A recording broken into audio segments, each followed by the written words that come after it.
তো গাইস আমরা এখন মধু আহরণ করতেছি। তো মৌমুসির বাসায় আলহামদুলিল্লাহ মধু হয়েছে আমার ফুফু বাড়িতে।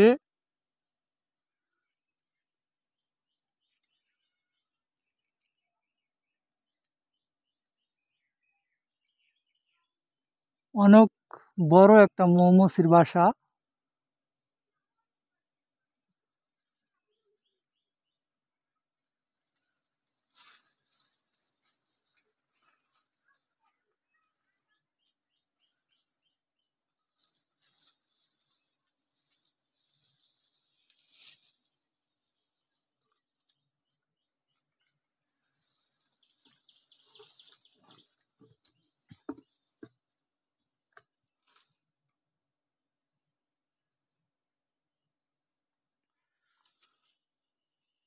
অনেক বড় একটা মৌমুসির বাসা।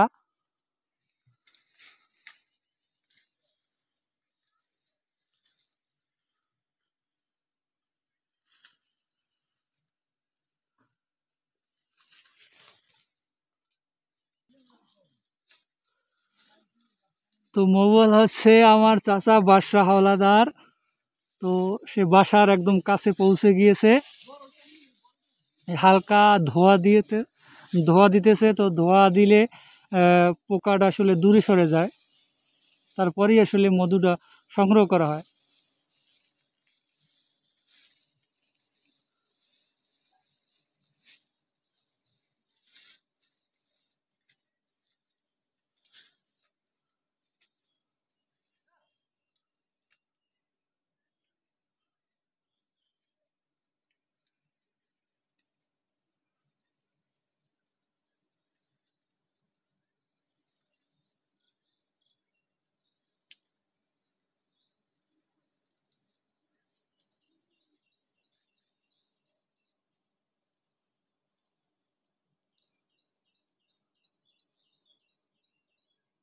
মাশাআল্লাহ, মধুর চাকে পোজ দিয়েছে দা দিয়ে।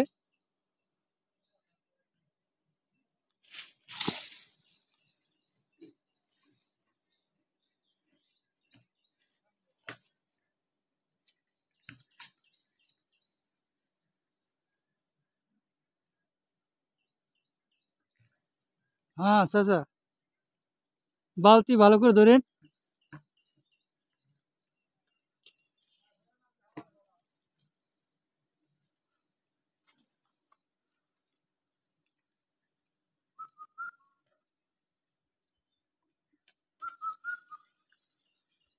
হয়ে গেছে।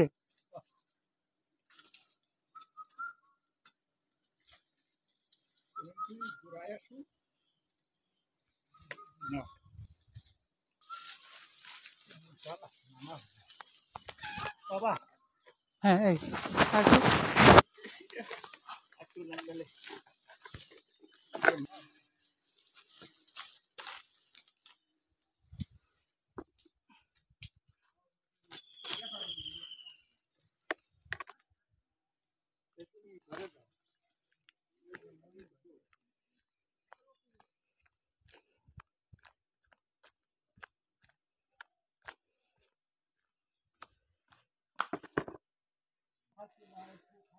আলহামদুলিল্লাহ, এই হচ্ছে একদম পিওর মধু।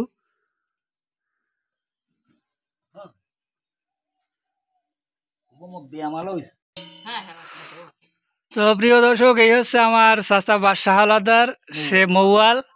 তো আমাদের এলাকার বাসা সেই কাটে, খুব ভালো মানুষ। তো আজকে আমাদের পিওর মধু দেখাবো। যে এই হচ্ছে মধুর চাক, আপনারা দেখতে পাচ্ছেন যে এই মধু একদম পানির স্রোতের মতো নামছে। মাশাল্লাহ 2.5 কেজি 3 কেজির মতো হবে আজকে আশা করি। তো বাসা স্যার আজকে কয়টা কাটছেন বাসা? আজকে 5টা কাটছি। আলহামদুলিল্লাহ আলহামদুলিল্লাহ। 5টা মধুবইয়ের বাসা কাটিছি।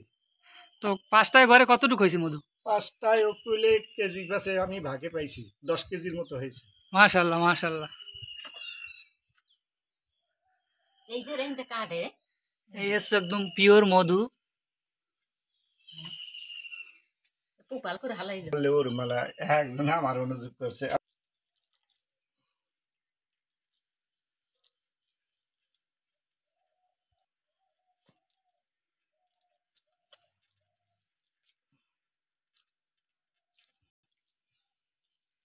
সেদিন মারছেন একটা ফাইল এইবারে তোর বাহে এই দেখছে সিদ্ধ করে দেন নাই তোর বাহে দেখছে দেখকে আমার দেখো যে হে তার ডরের সাথে কিছু কয়নি আমি হ্যাঁ লাগে পারম যায় আরাম যাইবে না ধৈর্যশীল কাল্লা পছন্দ করে খাইতেছে জায়গা বাদ বাহি জড়িতেছে হেরি তো পারবে না আইজের খাই পারে না তার ডাইল সো গাইস কাটার সাথে সাথে আবার মৌমুসি বাসায় এসে সব আহ, অবস্থান করছে। তো আবার আবার এবার রকমের মধু তারা আহরণ করবে। তো খুব চমৎকার একটা জিনিস, আল্লাহর নিয়ামত।